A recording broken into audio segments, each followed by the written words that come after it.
গৌৰীসাগৰত সদৌ অসম ভিত্তিত ভাওনা প্ৰতিযোগিতা শিৱসাগৰ জিলাৰ গৌৰীসাগৰৰ ত্ৰৈলোচন সাংস্কৃতিক মঞ্চ উদ্যোগত আৰু ৰাইজৰ সহযোগত মথুৰা দাস প্ৰহাতা সমন্বয় ক্ষেত্ৰ 9 ডিচিএলত 17 জানুৱাৰীৰ পৰা 23 জানুৱাৰীলৈ সদৌ অসম ভিত্তিত ভাওনা প্ৰতিযোগিতা অনুষ্ঠিত হৈছে অসমৰ বিভিন্ন প্ৰান্তৰ মুঠ 13টা দলে এই ভাওনা প্ৰতিযোগিতাত অংশগ্ৰহণ কৰিব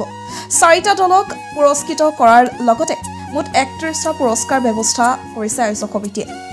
অসমৰ সমূহ ৰাইজক ভাওনা উপভোগ কৰিবৰ বাবে নিমন্ত্ৰণ জনাইছে আদৰণি সমিতিয়ে মহাপুৰুষ শ্ৰীমন্ত শংকৰদেৱৰ অনবদ্য অৱদান ভাওনাক প্ৰতিযোগিতাৰ জৰিয়তে উপভোগ কৰিবলৈ সুবিধা কৰি দিয়াৰ বাবে ত্ৰিলোচন সাংস্কৃতিক মঞ্চ গৌৰীসাগৰক ধন্যবাদ জ্ঞাপন কৰিছে সকলোৱে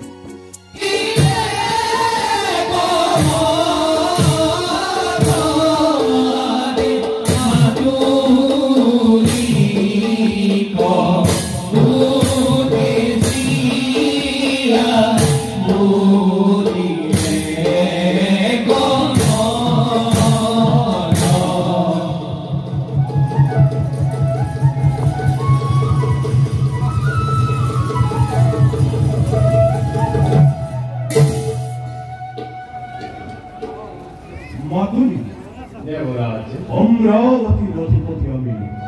ইন্দ্ৰ যদিও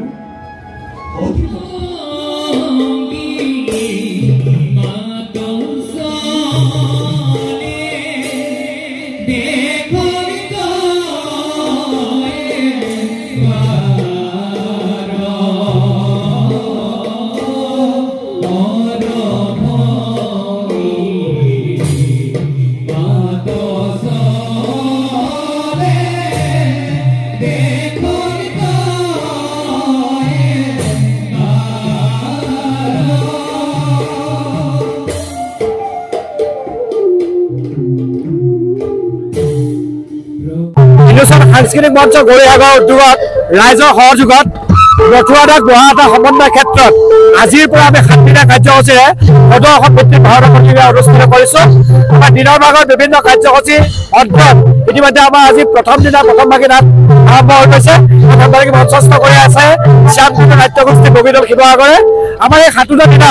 অসমৰ বিভিন্ন প্ৰান্তত মুঠ 13টা দলে অংশগ্ৰহণ কৰিব আমি সমূহ ভক্তমান ৰাইজৰ সহায় সহযোগ তথা উপস্থিতি একান্ত কামনা কৰিছো আমাৰ সপ্তাহজোৰা ভাওনা প্ৰতিযোগিতাত আমি মূল 4টা পুৰস্কাৰ প্ৰথম দ্বিতীয় তৃতীয় চতুৰ্থ কৰিছো আৰু 31টাকৈ আমি এক পুৰস্কাৰৰ ব্যৱস্থা কৰিছো আৰু আমাৰ এই প্ৰতিযোগিতাত বিভিন্ন পৰ্যায়ৰ পৰা বিভিন্ন প্ৰতিযোগিক পুৰস্কাৰ আগবঢ়াব বা বিভিন্ন সুদীপ বান্ধৱ আগবাঢ়ি আহিছে আমি আপোনাৰ অসমৰ যোগেদি অসমৰ প্ৰতিশ্ৰুতি ৰাইজৰ সহায় সহযোগিতা তথা উপস্থিতি একান্তই কামনা কৰিছো গৌৰীসাগৰৰ প্ৰসাদ দামালী ৰিপৰ্ট MK নিউজ